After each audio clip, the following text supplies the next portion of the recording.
दोस्तों नमस्कार, मैं हूं शीतला तिवारी। दोस्तों अब तो यह मान ही लेना होगा कि अनुराग यादव मामले में कहीं न कहीं लीपा-पोती का जो खेल है वो शुरू हो गया है। और लीपा-पोती का खेल का मतलब आप यह समझ लीजिए कि लालता यादव हत्यारा का जो परिवार है, अब वह चौकन्ना हो गया है। चौकन्ना का मतलब आप यह मान लीजिए कि लालता यादव का परिवार जो है अब वह समझ लिया है कि कुछ भी नहीं होना है। यानी अनुराग यादव वाले मामले में अब कुछ नहीं होना है।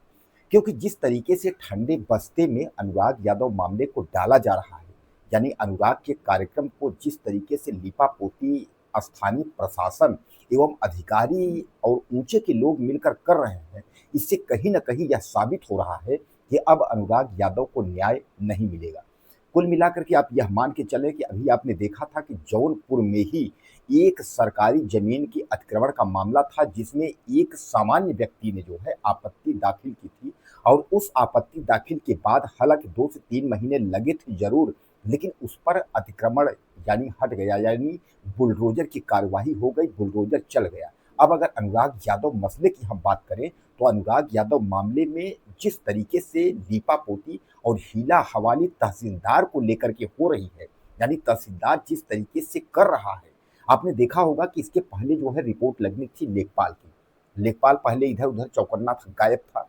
बाद में किसी तरीके से लेखपाल मिला, उसके बाद फिर कानूनगो की रिपोर्ट लगनी थी, कानूनगो की रिपोर्ट मिली। उसके बाद फिर जो है तहसीलदार के अंडर में आता है कि अब तहसीलदार जो है फैसला करेंगे और तहसीलदार जो है अब बुलडोजर चलाएंगे। लेकिन आप देख रहे हैं धीरे धीरे करके 5 महीने से ज्यादा हो गए।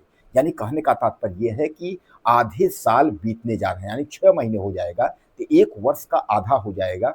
लेकिन अभी तक जो है कानून कार्यवाही नाम पर जो है जू तक नहीं देगी है। यानी कहने का तात्पर्य है कि अनुराग यादव मसले में इस मामले को ठंडे बस्ते में डालने की पूरी प्रक्रिया जो है वो की जा रही है। अभी आपने देखा था कि इसके पहले 2 अप्रैल की तारीख लगी थी। तो 2 अप्रैल की तारीख पर जब अनुराग यादव के पिता यानी रामजीत यादव की तबीयत खराब थी, जैसा कि आप जानते हैं कि वह जब से अनुराग यादव इस दुनिया से चला गया तब से वह काफ़ी परेशान रह रहे हैं और ब्लड प्रेशर के वो शिकार हैं। ब्लड प्रेशर की वजह से वह पैरों में दर्द और तमाम प्रकार की उनको दिक्कत हुई, जिसकी वजह से वह तारीख पर नहीं पहुंच पाए थे। जब तारीख पे नहीं पहुंच पाए तो अनुराग यादव की बहन स्वाति यानी रामजीत यादव की बेटी स्वाति जो है वह तारीख पे पहुंची थी। और जब कोर्ट पहुंचती है तो वहां पता चलता है कि आज तहसीलदार साहब कहीं छुट्टी में गए। छुट्टी का मतलब ये आप समझ लीजिए कि तहसीलदार साहब जो है वह अविश्वास प्रस्ताव का जो मामला था उसमें किसी काम से जो है कहीं हाई कोर्ट या जहाँ भी गए हों, यानी वह गायब थे। लेकिन तारीख जो है लग चुकी थी 7 अप्रैल की। अब 7 अप्रैल का जब वक्त आता है तो 7 अप्रैल को यह लगा कि अब 7 अप्रैल को जो है सुनवाई होगी। लेकिन 7 अप्रैल को जब रामजीत यादव के साथ जो है ग्राम प्रधान वीरेंद्र यादव पहुंचते हैं, तो वीरेंद्र यादव जब पहुंचते हैं तो वहां यह पता चलता है कि तारीख 2 दिन बाद यानी 9 अप्रैल की लग जाती है। यानी 7 तारीख से 2 दिन ज़्यादा, यानी 9 अप्रैल को तारीख लगती है। जब 9 अप्रैल को डेट आता है तो यह लगता है कि कुछ आज जो है होगा, यानी आज जो है बुलडोजर की प्रक्रिया होगी, आज कोई ना कोई कानून कार्रवाई होगी। इस पर जब ग्राम प्रधान जो है एक्टिव होते हैं वीरेंद्र यादव, जैसा कि आप जानते हैं कि ग्राम प्रधान वीरेंद्र यादव शुरू से ही लगे हैं। और वीरेंद्र यादव ने कसम खाई है कि जब तक हत्यारे लालता यादव का मकान हम नहीं गिरा देंगे और मकान गिरे हुए स्थान पर रामजीत यादव के लड़के यानी अनुराग यादव की मूर्ति हम नहीं बना देंगे, वहां पार्क नहीं बना देंगे, तब तक हम चैन से बैठेंगे नहीं। ऐसा कसम खाया है ग्राम प्रधान वीरेंद्र यादव ने। लेकिन 9 अप्रैल का दिन होता है और 9 अप्रैल के दिन जब प्रधान वीरेंद्र यादव समेत तमाम जो समर्थक हैं वहां पहुंचते हैं तो वहां पता चलता है कि आज फिर अविश्वास को लेकर के मामला है। और कई वकील जो है वहाँ धरना प्रदर्शन और आंदोलनरत हैं। यानी कहने का तात्पर्य है कि फिर एक बार तारीख लग जाती है और अब जो तारीख लगती है वह सीधे सीधे जो है 1 हफ्ते बाद यानी 16 अप्रैल को लगती है। यानी कहने का मतलब ये है, अब कुल मिलाकर के आपके दिमाग में यह बैठ गया होगा कि अनुराग यादव मामले में तारीख पर तारीख, तारीख पर तारीख का जो एक फिल्मी डायलॉग था वह सीधे सीधे सही दिख रहा है। जैसा कि वही जौनपुर में एक अन्य मामले में बुलडोजर की कार्यवाही हो गई, वही जौनपुर में अनुराग यादव मसले में कोई भी कुछ सुनने को तैयार नहीं है। यानी कहने का तात्पर्य है कि कोई भी व्यक्ति अनुराग मसले में जो है कार्यवाही करवाने को या कार्यवाही को लेकर जिम्मेदारी लेने को तैयार नहीं है।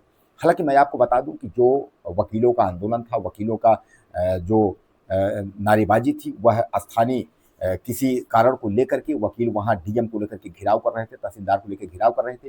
लेकिन कुल मिलाकर आप समझ लीजिए कि जो रवैया तहसीलदार की है, इससे अब ये लग रहा है कि आखिर तहसीलदार का जो है रिश्ता क्या है?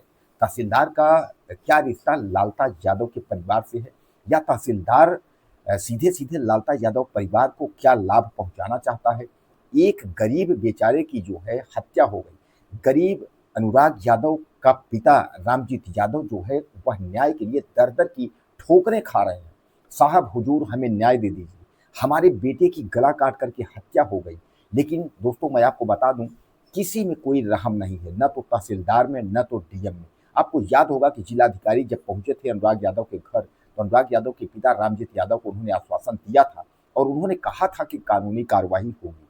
लेकिन अब इस कानूनी कार्रवाई को देखते-देखते करीब जो है धीरे-धीरे अनुराग यादव के पिता रामजीत यादव की आँखों से जो है आँसू सूख रहे हैं। यानी कुल मिलाकर के अब इस मामले को धीरे-धीरे करके जो है ठंडा किया जा रहा है। उधर दरोगा राजेश यादव जो है हाई कोर्ट से जब छूट करके, यानी हाई कोर्ट ने बेल दी थी, वह छूट करके बाहर घूम रहा है और उसी के साथ जो है राजकुमार यादव जो मुख्य साजिश करता है, जिसने धमकी दिया था उसको पकड़ा गया था, उसके बाद जो है तत्काल वह भी छूट गया था। तो दरोगा राजेश यादव और उधर जो है राजकुमार, यह दोनों व्यक्ति जो है सिर ऊंचा करके जो है और सीना तान करके जो है घूम रहे हैं।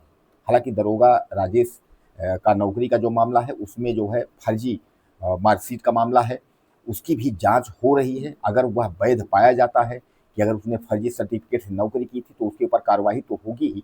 लेकिन जिस तरीके से तहसीलदार महोदय और हत्यारा लालता यादव के परिवार को बचा रहे हैं, तो क्या लालता यादव के पास इतने पैसे की धौंस है, या सिस्टम इतना मजबूत है कि लालता यादव को पता था कि अनुराग यादव की हम गला काट करके हत्या कर देंगे तो उसके बाद कुछ नहीं होगा। तो दोस्तों कुल मिलाकर के फिर 9 अप्रैल के बाद अब 16 अप्रैल की तारीख लगी है, यानी कुछ हो नहीं रहा है। न तो तहसीलदार बैठ करके उस फाइल में बहस कर रहा है, न तो अंतरिम आदेश में फाइल जाने की स्थिति में है। केवल तारीख पर तारीख जो है दिया जाता है और जब भी डेट आती है उसके पहले जब तक राम प्रधान या रामजीत यादव अनुराग के पिता जब तक वहाँ पहुँचते हैं तब तक पता चलता है कि तारीख लग गई है। यानी कुल मिलाकर सीधे-सीधे तहसीलदार और लालता यादव हत्यारे की मिलीभगत का सीधे-सीधे सिस्टम जो जनता चिल्ला रही है, जो आप लोग देख रहे हैं, जो आप लोग कह रहे हैं, क्या यह सच है? क्या यह सच है कि कहीं लालता यादव की कोई रिश्तेदारी किसी मंत्री या किसी बड़े अधिकारी के पास है, जहाँ से तहसीलदार को जो है रोका जा रहा है कि यह जो है 2 मंजिला इमारत यह गिरे न? दोस्तों सबसे बड़ी बात ये है कि जब सुप्रीम कोर्ट की गाइडलाइन भी है कि अवैध कब्जा हटवाने का और बंजर ज़मीन में कब्जाने के अगर एवज़ में अगर उसका घर गिराया जाए, तो कुछ भी नहीं हो सकता, घर गिर जाएगा। लेकिन आपको याद होगा कि जब वीरेंद्र यादव ने यह कहा था कि हम गाँव की समितियों की बैठक करेंगे, खुली बैठक करने के बाद प्रस्ताव पास करेंगे, उसके बाद घर हम गिराएँगे। तो जब दरोगा राजेश यादव छूट कर आया, उसने तुरंत जो है साजिशन के तहत आपने देखा होगा कि कांति यादव और उसका पति सुभाष यादव को जो है साजिश करके और गंभीर धाराओं में जो है वीरेंद्र यादव को जो है जेल भिजवाया था। तो कहने का तात्पर्य ये है कि जहाँ एक ओर वीरेंद्र यादव की हालांकि जमानत हो गई, वीरेंद्र यादव बाहर आए, वहीं दूसरी ओर अब लालता यादव के जो रिश्तेदार हैं, उनके चाहने वाले हैं लालता यादव को, वह जो है वीरेंद्र यादव पर दबाव बना रहे हैं कि इस मामले में जो है अब सुलह समझौता कर लिया जाए, इस मामले से आप बाहर हो जाए, इस मामले में जो है इस मामले को दबाया जाए। कहने का तात्पर्य यह है कि धीरे-धीरे अब अनुराग यादव के मामले को दबाने की पूरी कोशिश की जा रही है। दोस्तों आपको क्या लगता है? अनुराग यादव मामला जो है सुलझ पाएगा? इसमें बुलडोज़र चलेगी, बुलडोज़र की प्रक्रिया होगा, तहसीलदार साहब कुछ करेंगे या तहसीलदार साहब कितने दिन तक इस तरीके तारीख पर तारीख देते रहेंगे? अपनी राय आप मुझे ज़्यादा से ज़्यादा दीजिएगा और चैनल को सब्सक्राइब करिए। अगले वीडियो में फिर मिलते हैं।